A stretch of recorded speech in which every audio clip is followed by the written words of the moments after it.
U to vreme, kak je on dolazil mene nagovarati za kuću, već su stvari iz kuće bile iznešene. Jer me je tražila jedna gospođa koja je kasnije došla do mene, neka Brčić Marija, koja me je tražila negdje u 5. mjesecu i već su se stvari nosile iz kuće.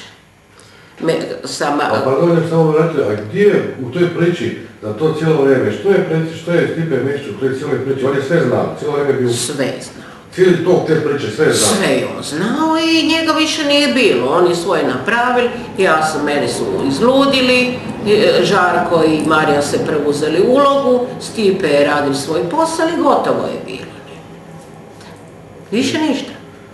Kuća se je prodavala i prodala, što ja nisam ni znala. Znači, u vreme cijele te, dok su ovi vama pripremali taj tretman, on je cijelo bio u toku svega? Sve znao.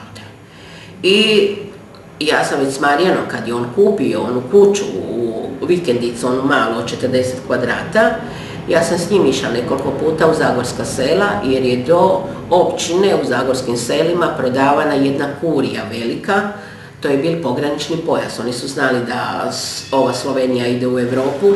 Radilo se o 8000 kvadrata zemljišta i šuma i oranica i na tom potok je i izvor za početvrtek u Sloveniju se nalaze na tom zemljištu.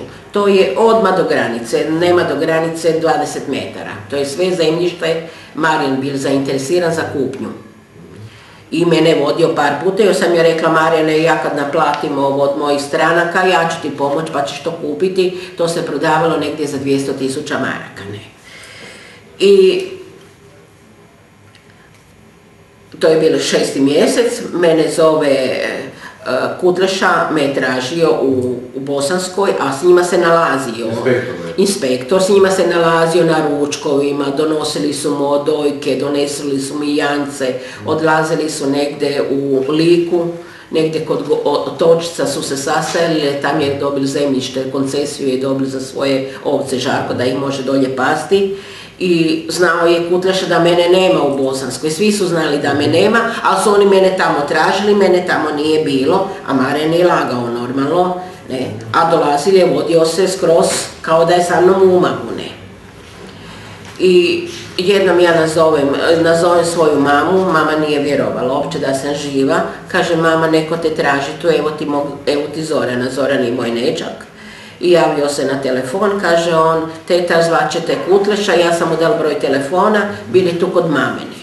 Kažem ja, kako me zove tamo kad se druži sa Žarkom, sa Marijanom, zašto me zove, traži tu, ne? Kaže, ne znam.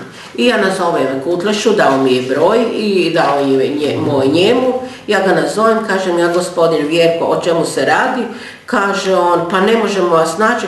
Kažem, kako me ne možete naći? Marijan je u kući, Žarko, njih poznate, s njima kontaktirate, pa znaju gdje sam, ne? I on kaže, ja bih htio s vama razgovarati. I ja nazovem Marijana i kažem, ja, Marijane, razgovarala sam sa Kutlešom, ja trebam hitno u Zagreb, ali nemam ni dinara, jer je Marijan mi je sve novce uzeo, čak za hranu mi nije ostavio, sam da ne mogu ni autobusom doći doma. Nisam imala, natrpal mi je u frižider malo hrane, jer sam bila privatno, i sve novce što sam imala mi je odnio. I kartica je propala, ni karticu više nisam imala.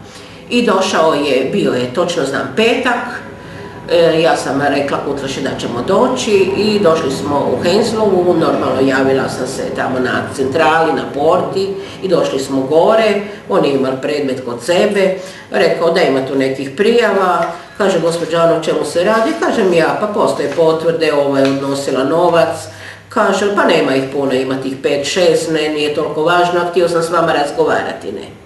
Kažem ja, pa Marijan dolazi tu, Marijan sve zna, ako treba, ja u svako doba mogu doći. To je bilo, mislim da je to bilo 22. I ja potpisujem tamo i zapisnik i sve, i neke stvari mi pokazuje Kutleša. Ja mu ostavljam gdje se nalazim, preko agencije Sirene, ostavljam adresu, brojeve telefona, sve, kad me treba, ja sam odmah tamo. Mene Marijan vraća odmah, uglavnom su sredili, kad izlazim iz Henzlove, odlazim još u Tršćansku banku, tamo sam još imala novce. i tamo uzmem 5000 maraka, zadnje što sam imala, i dam to Marijanu da podmiri jer sam imala kredit na